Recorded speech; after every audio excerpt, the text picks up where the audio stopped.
Sunday night, 7:30 p.m. Eastern Time kickoff in Hard Rock Stadium. Notre Dame minus 3.5. That'll likely hold until that game.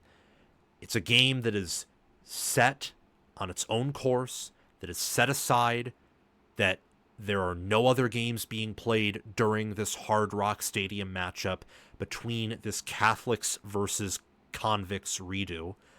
I'm excited. I'm pumped for what should be a game that I think will decide who reaches the college football playoff and who doesn't. I think the loser, given the schedule these two teams have, whoever loses this game has another loss on their record, and that means they're either going to reach the playoffs and play on the road and probably be a first-round exit or miss the playoffs entirely. Whoever wins this game will probably still lose another game on their schedule. Maybe not, though, because this is, I think, both of the Irish and the Hurricanes' toughest game, and it's in week 1. If they can win this game and then retain the momentum they get from this win, and they don't collapse or they don't play drastically to inferior competition, then they should host a playoff game. And if you're Miami, maybe you play in the ACC championship game, although that's separate from this game. But if they beat Notre Dame, they can easily reach the ACC championship game. If they lose this game at home, and maybe in an ugly way, which is possible. After all, Notre Dame is favored. Notre Dame made it to the playoffs last year, competed for a title, and Miami didn't. Then maybe Miami has more roadblocks in their way than I and others initially thought entering the 2025 season. This matchup is fascinating because the contrast of Miami's quarterback situation and Notre Dame's. Before we resume this segment, please take a few seconds of your time to make sure you have liked the video, subscribe to the channel, hit the notification bell for the channel and for any team podcasts and playlists linked in the description, and also comment your thoughts down below in the comment section and join my Discord server via the description. All of those things I just asked you to do are completely free, and they sign you up for things related to my channel, or they don't sign you up for anything. No cost to you, and all the benefit to you because we release daily college football content here on College Football with Sam. If you want to support the channel monetarily, sign up for a YouTube membership, or check any other links in the description for my merchandise store and Patreon page. Thank you very much, and let's get back to the segment. Miami's quarterback situation is all about what is the mindset and what is the health of the quarterback.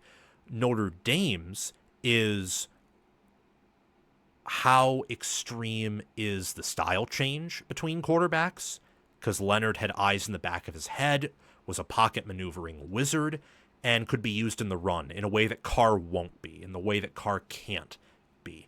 And then also, is experience holding back what Notre Dame has at quarterback, or is Carr just that good to where he can come out in game 1 and ball out? Those are the questions with these two teams. I happen to think that Carson Beck isn't one of the biggest questions for Miami. I think that more so his supporting cast is a bigger question. Can they reload, or do they have to rebuild given all they lose? And whether or not Heatherman can fix the defense. I think that those are the questions for Miami this season. And then for Notre Dame, it's what type of quarterback CJ Carr is, and can Freeman maintain defensive excellence after losing Al Golden? It's the first time he's replacing a defensive coordinator with Notre Dame, and he's losing a lot of players on defense. So that's big for Notre Dame. Huge. I think that if you're an Irish fan, you should be concerned about the defensive line. I think you should be concerned about the drop-off from Golden to Ash. And quarterback should concern you, especially in this matchup. It's a complete style change at quarterback entirely. And there's a lot of newness there. I mean, Notre Dame's O-line got banged up early.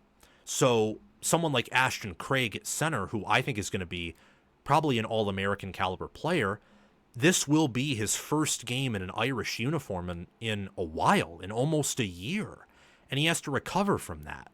So there's a lot of questions everywhere for Notre Dame, but it's the same thing I think with Miami. Like, what does special teams look like after you lost a great kicker and you're replacing with Bert Auburn, who was inconsistent at Texas? What about safety? Safety was pretty bad for Miami last year. And then add on top of that, your best wide receivers leave. Defensive tackle depth doesn't seem all that good. And game day coaching's been a problem under Cristobal at Oregon, and even more noticeable with Miami.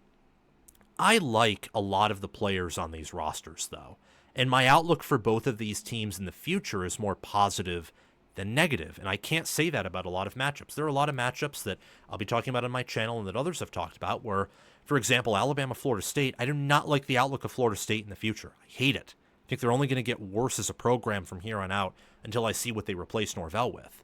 And with Alabama, I think they'll get worse as a program. I still think they'll be one of the best in the nation, but I don't think they'll replicate what Saban has done and did at Alabama, at LSU, and all these other schools, Michigan State, and we could even go back to his days, I think maybe even one season, I believe it was, at Toledo.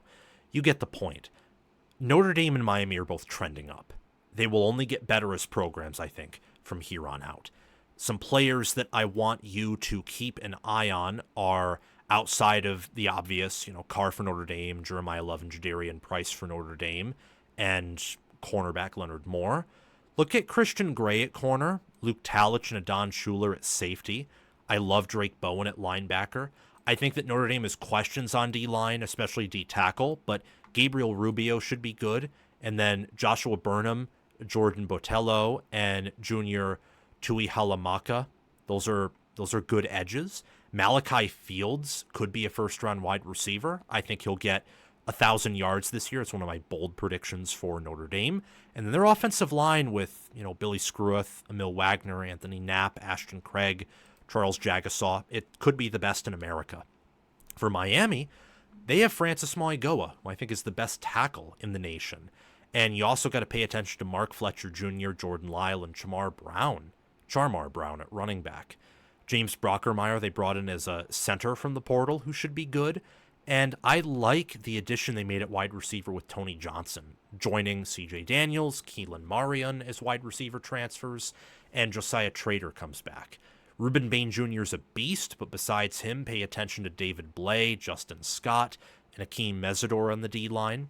At linebacker, look out for Wesley Besainth, Raul Aguirre Jr., and Mohamed Toure. Incoming transfers at DB, Jacoby Thomas, Zechariah Poyser, Charles Brantley, Xavier Lucas, joining OJ Frederic. Pay attention to all of those guys at DB. I think more of them will pan out than not, but still pay attention to them. And I think that, Brantley coming from Michigan State, he's going to be a force to be reckoned with. And Xavier Lucas was good in one season with Wisconsin. The key matchup here for both the Irish and Miami is wide receivers versus defensive backs. That is the key matchup. And you could also add in the quarterback delivering to them, for sure.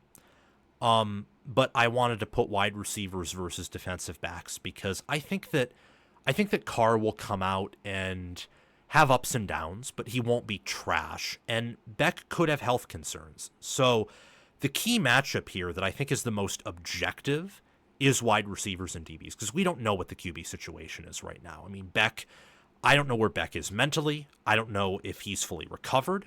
Sounds like he has recovered for the most part, but still there are some unknowns, and there are unknowns definitely with Notre Dame's quarterback room. I think that Miami has made upgrades tremendously at DB, and Notre Dame certainly lost a lot there. I mean, Xavier Watts is not a player you immediately replace. And while those corners for Notre Dame were great last year, part of that I think was their schedule. And the fact that, look, I mean, the only two teams they played with, top 100 wide receivers and talented QBs and such were USC and Ohio State, who put up a combined, Ohio State put up 34. Did USC, how much did USC put up? Let me quickly look that up. USC versus Notre Dame 2024. Oh yeah, 35 points. So a combined nearly 70 points, 69 points combined between USC and Ohio State.